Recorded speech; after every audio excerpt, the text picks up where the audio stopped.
بیٹیوں کی شادی میں کی جانے والی عمومی غلطی۔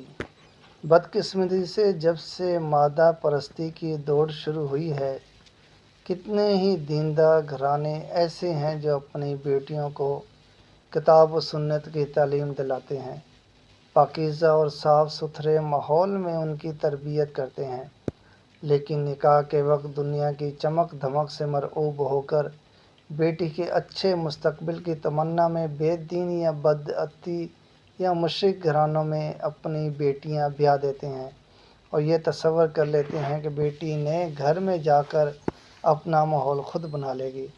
بعض باہمت سلیقہ شعار اور خوش قسمت خواتین کی استثنائی مثالوں سے انکار نہیں کیا جا سکتا، لیکن عمومی حقائق یہی بتلاتے ہیں۔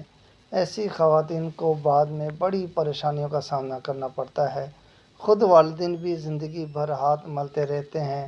ہمیں اس حقیقت کو فراموش نہیں کرنا چاہیے کہ اللہ تعالیٰ نے عورت کے مجاز میں دوسروں کو ڈھالنے کی بجائے خود ڈھلنے کی صفت غالب رکھی ہے۔